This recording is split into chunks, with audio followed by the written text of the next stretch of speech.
Hi guys! So, nandito tayo ngayon para i-share ko sa inyo itong binili kong shoyu ramen. Ayan, iti-taste test natin to. I-review natin kung okay ba siya. 119 pesos siya. Ayan. So, meron tayo ditong kimchi. Ayan. Keigo. Binili ko naman to sa Dali guys. 50 pesos lang. Ang sarap niya. Ano na siya? Hiwa-hiwa na siya. Si churro. Misingit. So, ito, i-microwave lang natin siya. Ang flavor niya, shoyu ramen. So, ayan siya. Ayan. Ano ba? Medyo ano kasi yung ilaw eh. Ayun. Oh. Ayun. Ayun. Ayun. Basta shoyu ramen. So, microwave muna natin guys ha. So, nakalagay dito for press for daw. Pero kasi yung microwave namin, magkakaiba kasi yung microwave. Kayo na lang magtansya guys. So, ayan. Microwave ko muna. Balikan ko kayo. I'm back. So, sa microwave namin, 1 minute lang siya. Ayan, mainit na. May butas siya dito. Open natin. Alam niyo, favorite ko ang ramen ng Japan talaga. The best. Oh, ang bango. Alam mo yun? Parang authentic. Siyempre, lagyan muna tayo ng kimchi. Gusto ko kasi kumain ng noodles. Any noodles.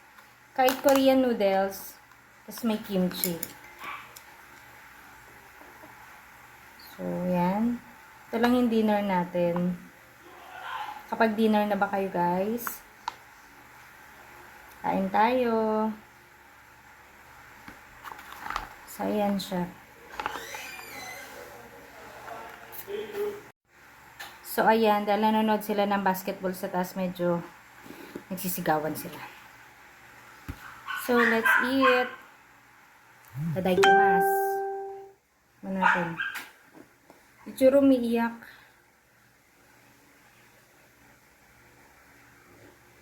First bite.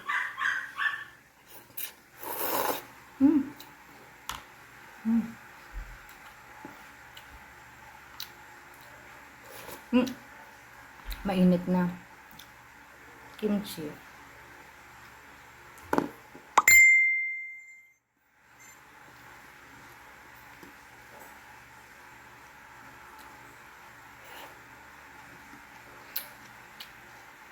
Ang sarap. Pwede na. Hanggang 119, kain ka ramen.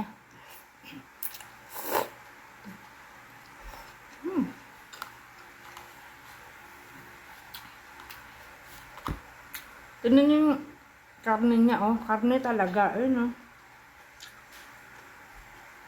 Liempo. Lambot. Ang minori pa. Natin.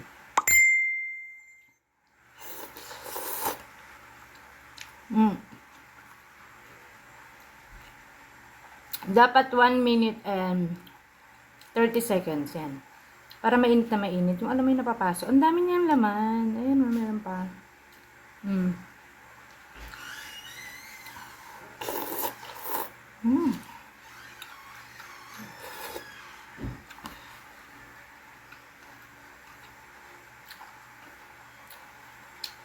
Masabi ko lang masarap siya, promise guys. Ang sarap niya. Adrian, ang sarap ng ramen. Sarap. Sulit yung price. Ang mura nga niya, 119. Anak ko. Mahilig yun sa Japanese food.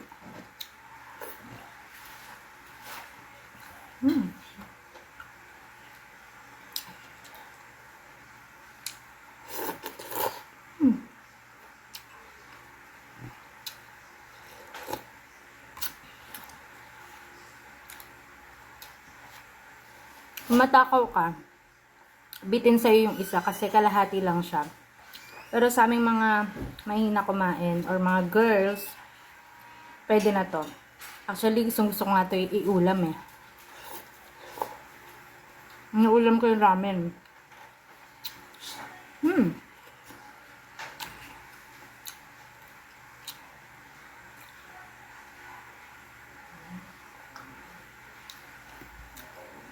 So, yun lang guys. Try nyo tong shoyu ramen at 7-Eleven. Singit nyo na rin tong kimchi ng Dali.